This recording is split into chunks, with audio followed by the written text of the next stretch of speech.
Do.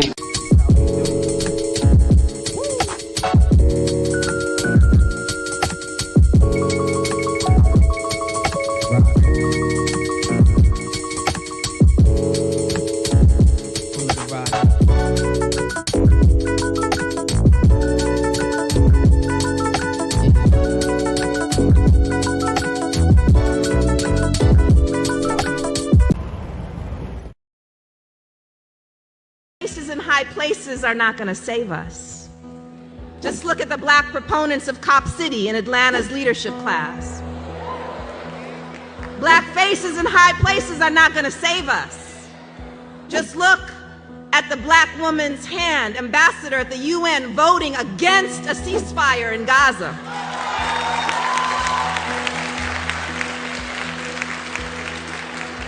That is, our blackness and our womanness are not in themselves trustworthy.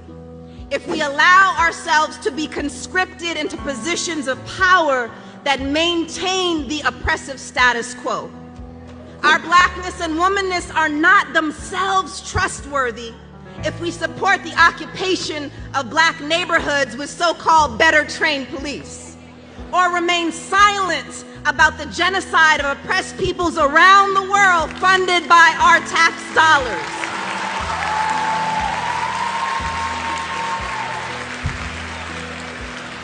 And here, let me please shout out the incredible Spelman students and AUC siblings who have been organizing with Stop Cop City and Justice in Palestine, among many other troublemakers in this room. You all remind us that college is not a waiting room to enter the real world, but that you can start transforming that world right here, right now. It goes without saying, but let me just say it anyway. For student activists speaking out courageously for Palestine and Congo and Haiti and to stop Cop City, they should not be threatened with expulsion, loss of scholarships, or have public safety called on them for protesting. Too often, our institutions celebrate student activists after they've graduated,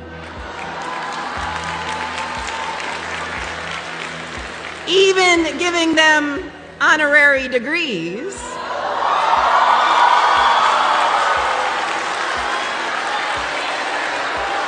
But stifle student activism while we are enrolled. Consciousness, sir.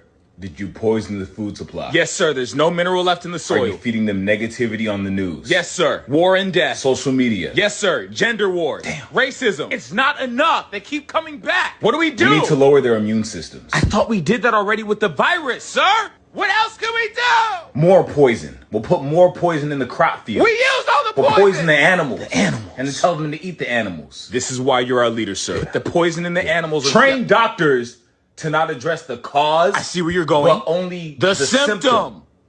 So they'll get treated forever and eventually die. And we still get the money! Sir, what about the people that have found cures for these diseases and are trying to help other people cure these We'll make diseases? it punishable by law to say you can cure disease. What about the people that know the truth about COVID? Punishable by law to spread misinformation about COVID.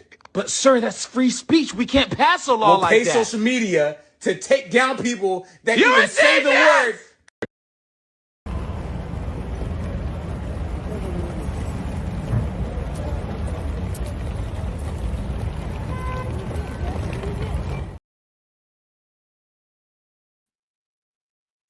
Peace to the party. It's your homeboy back again with the news. And you know we gotta talk, man. We gotta talk. So let me get it right. Hold on. It's been going down in the Black community, and we gotta have a conversation, man. So nobody better than your homeboy to get this started, because you know we did our research. So basically, we gotta talk about the state of politics right now within our Black community, and are we politically ignorant? Now, this is not for the fews and who's. This is for the majority. We always talking in majority, right? So, do we think that our people is really cognizant of what's going on in the political atmosphere, or are they getting all their media and all of their so-called truth from networks that were pushed to get them a certain agenda? So I know y'all think I may be tripping, but the Kamala Harris nomination, and we're going to show you how this is another part of the play right here. They execute. This is going to create another gender war. They already got the woman versus man situation cooked up. But we got to cover today. We're going to get to a few little things, right? We're going to talk about, are Black people politically ignorant? And a spoiler alert, the answer is yes. And we're going to prove why, starting with the whole Kamala. She just had a rally in Atlanta, Georgia. And boy, this was some BET award type spectacle they had going on, bro. I can't even lie to y'all. So I know everybody don't watch this stuff. You know, you just take your sound bites from other people. But we're going to hit the whole speech. It ain't that long. There's a couple key points. And then I'm going to show y'all the same way they say they want to fact check us, we're going to fact check them. All right. And in the chat, y'all tell me what it is. But before I get that pulled up, as I always, appreciate the love. You're going to see products now on the videos that we dropping. It's from our own store. We trying to, you know, a way to give a service to the people. We ain't asking for no donations, but shop with us, man. We trying to be, you know, autonomous. You feel me? We got to use these platforms to reach the people.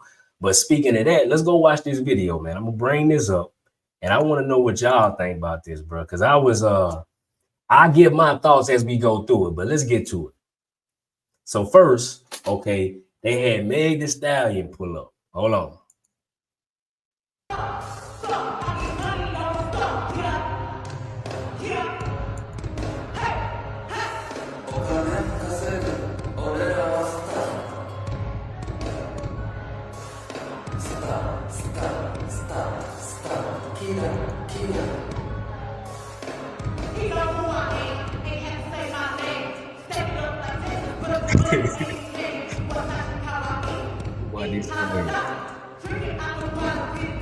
Oh, shout out to my baby. Now y'all see Meg now. She out here doing her normal do. You feel me? I ain't got nothing against the rap game. Just keep this. I want y'all to see this.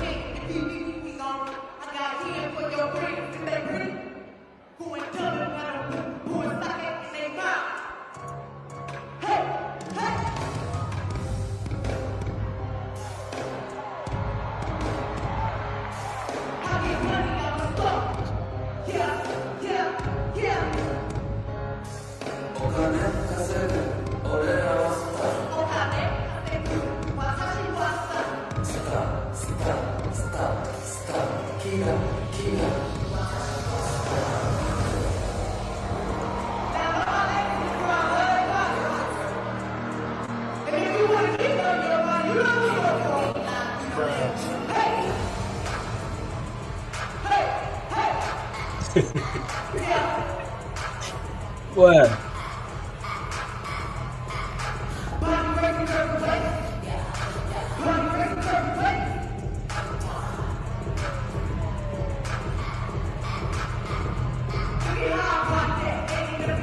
Y'all see this shit, bro? So if you see the memes, you'll think people lying. So now let's be clear. Guys, nothing against the rap game, rappers, entertainers. It's cool to support, obviously, your political candidate. But look how specifically the Democratic Party for decades now put rappers out in front of us as if we need them to speak or influence us on who to vote for. But the bad part is it actually works. So who is to blame on that? We know it's being programmed to us, but if we do it, then hey, who can we blame at this point? This really disrespectful, bro. We got to keep it real. It don't matter if it's a man or a woman coming up here to do this, because I'm finna show you. Matter of fact, She say it was hotties for Harris. You feel me? She out here didn't have a message for the people except if you love your body, you need to vote for Kamala. That's what she say. All right, because it's all about the hotties. You hear me? So then it get worse, y'all. It get worse. Now check this out. Got that boy Quavo. That boy Quavo pulled up. Listen what he had to say. Because you ain't gonna believe this shit if I just told you. Hold on. That boy Quavo pulled up. Here you go right here.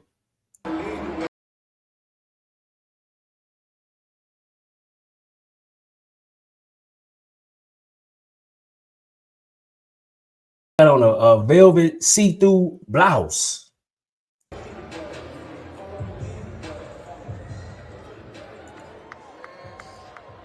y'all doing out there? How y'all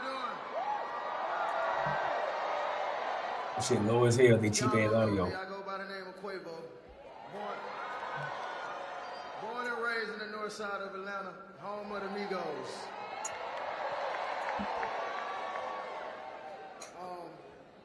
This city has always been home to me, from playing in the streets and, you know, nurturing me and teaching me how to be the man I am standing before you. So, I mean, one of these issues that I care about is resolving the gun violence issue. Bruh. And you can't understand the struggles of gun violence if you're not in the field or in the heart of it. So one thing I learned about working with Vice President Harris is she always stand on business.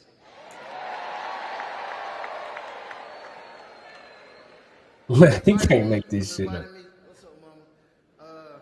From inviting me to the White House last year to discuss these solutions to passing the biggest gun safety laws to date.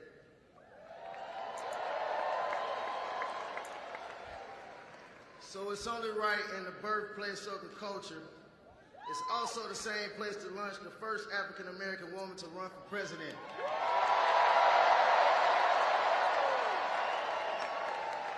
Yeah, we changing the culture again. So if you never voted before, make sure you get out and vote right now, because it's the real one. And in the words of my brother Takeoff, let me get a Kamala. I'm going to hand it over to Tyler Green. So listen to this cap ass shit this man just said. So this Quavo now, other Migos. Now, for anybody, you know, if you ain't been hiding under a rock, you heard what happened to his people, right? Because of something he had going on, he gets shot, right? So now here it is in your music, bro. You rap about shooting versus fighting. You just had a beef with Chris Brown, man. Say he wanted to square up. You talking about shooting. But you the one who finna lead the culture about gun violence. Man, come on, bro. Cut it out. We got to call a spade a spade. Stick to making them records, my boy. Because this ain't your lane. And why would they even have him up here unless they felt like he had the influence? If you about to tell us who some new hot artist is, I may listen to him. Because you would know that. But bro, what is you talking about? They done passed the best gun safety laws. Where that shit working at? Tell me in your community where y'all at. If you come from a so-called black neighborhood, black area, black city, is there less violence now? Guns? Come on, man. We gotta stop. They can't just lie to us when we see what's in our reality, bro. So this Quavo. So now let's get to the main attraction, bro. I want y'all to hear this speech by Kamala goddamn Harris, boy. This shit is crazy. You wouldn't believe it if you ain't hear it for yourself. So let's check it out. We're going to get our fact check on. Hold on. So she pull up at about right after Quavo. So Quavo was so Meg was the opener. They got Quavo in the middle, and here come Kamala to close. So watch this here. She came in about right here. Hold on. Let Buddy get out the way. He wasn't talking about shit. It's my honor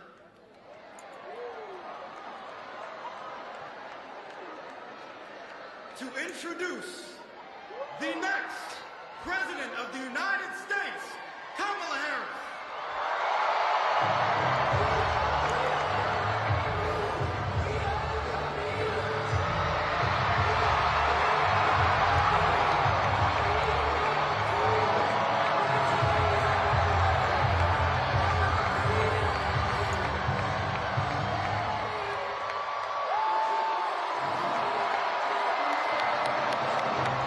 Well, she love them pantsuits, don't it?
Come on with it, man. God damn.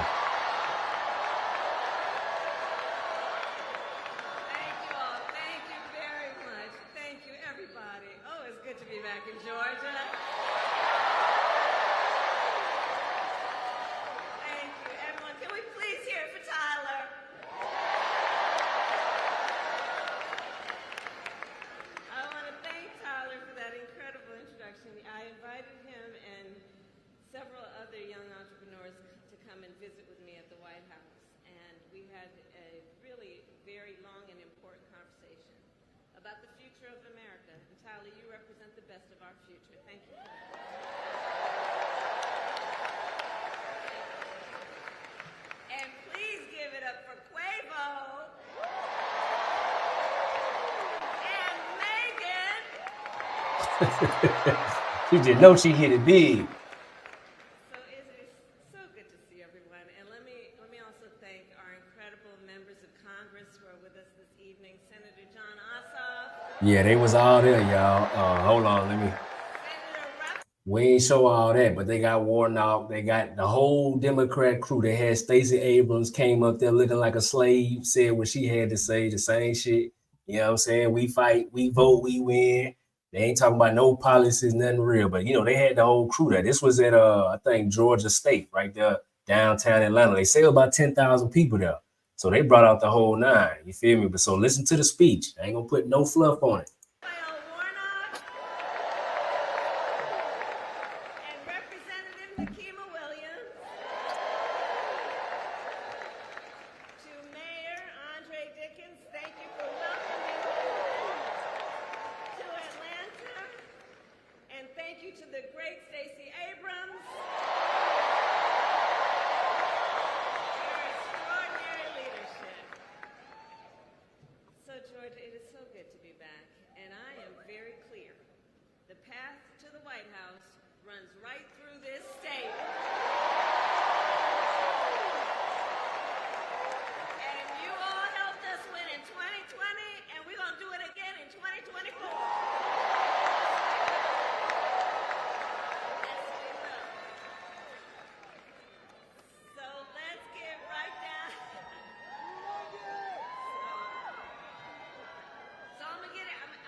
Yeah, let's get into some business, man.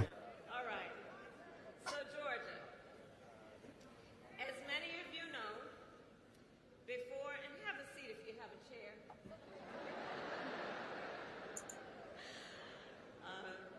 As many of you know, before I was elected vice president, and before I was elected a United States senator, I was an elected attorney general and an elected district attorney. And before that, I was a courtroom prosecutor.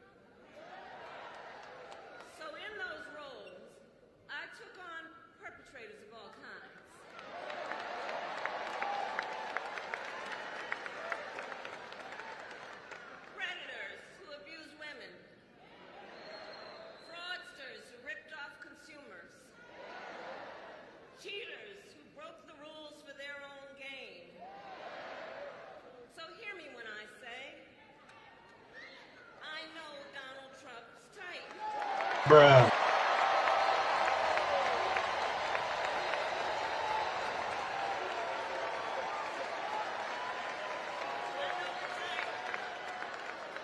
And I have been dealing with people like him my entire career.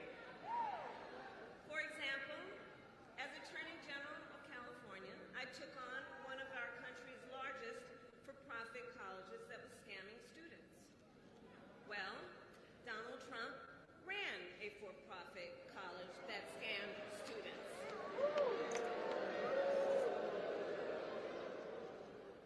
As a prosecutor, I specialized in child sexual abuse cases and sexual abuse cases.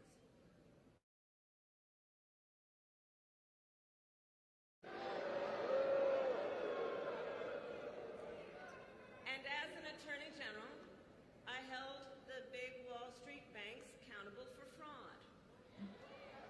Donald Trump was just found for accountants.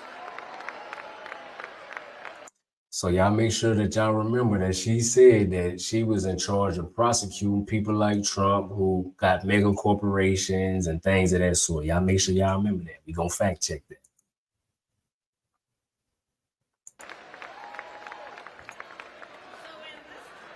So in this campaign, What they said a lot.